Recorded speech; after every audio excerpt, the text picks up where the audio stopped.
Class 9th में motion के chapter में कुछ ग्राफ के भी क्वेश्चंस हैं। तो ये क्वेश्चन हमारा ग्राफ का क्वेश्चन है।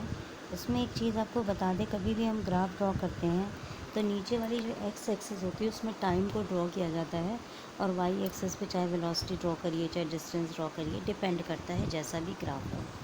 अब आइए सवाल पढ़ते हैं। A driver of car travelling at 52 kilometre per hour. एक ड्राइवर है, वो कार चला रहा है पहले से, और उसकी कार की स्पीड है 52 किलोमीटर पर आवर, यानी ये पहले से चला रहा है 52 किलोमीटर पर आवर, तो ये इसकी इनिशियल वेलोसिटी हो गई। अप्लाइज द ब्रेक, वो कार में ब्रेक लगाता है। And accelerate uniformly in opposite direction, और फिर उसमें एक्सेलेशन डेवलप हो जाता है। The car stop in 5 second, और रुकते रुकते फिर कार रुक जाती है, और 5 सेकेंड के बाद कार रुक गई, यानी उसकी फाइनल वेलोसिटी क्या हो गई, 0, क्योंकि कार रुक गई। और 5 सेकेंड के अंदर कार रुक गई तो टाइम हो गया 5 seconds. Another driver going at 3 kilometre per hour, एक दूसरा गाड़ी कार मतलब ड्राइवर है, वो भी गाड़ी चला रहा है, वो 3 किलोमीटर पर आवर से चला रहा है, वो भी ब्रेक लगाता है। एंड स्टॉप इन 10 सेकेंड, और वो जाके 10 सेकेंड बाद रुकता है।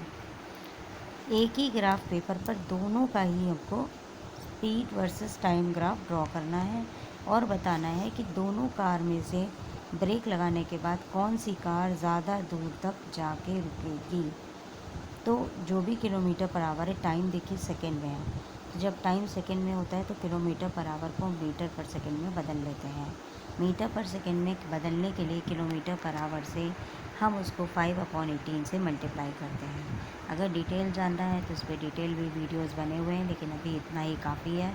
याद कर लीजिए, किलोमीटर पर आवर को मीटर पर सेकंड में बदलने के लिए हम 5/18 से मल्टीप्लाई करते हैं।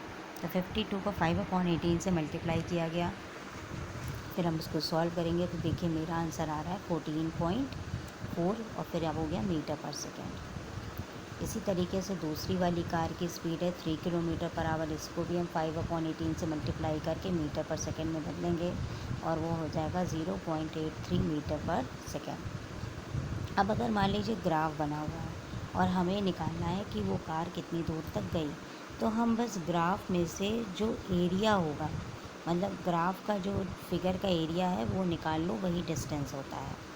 तो एरिया ऑफ दैट, यहाँ देखिए ट्रायंगल बन रहा है, तो हाफ बेस इनटू हाइट, तो हाफ हो गया, बेस आपका 5 सेकेंड है तो ये 5 हो गया, और हाइट आपकी पहले कितनी गई है 14.4, ये जो पहली वाली स्पीड है ये आपने मल्टीप्लाई कर ली।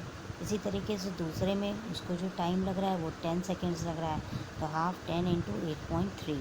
अगर ग्राफ से आपको नहीं समझ में आ रहा है तो आप ऐसे ही देखिए, आप हाफ लिखिए, टाइम को मल्टीप्लाई करिए, और जो आपने स्पीड लिया है वो आप मल्टीप्लाई कर दीजिए, तो आपका डिस्प्लेसमेंट आ जाएगा कि दोनों कार कितना कितना ट्रैवल कर रही हैं। आई होप इसके बाद आप इस क्वेश्चन को सॉल्व कर लें।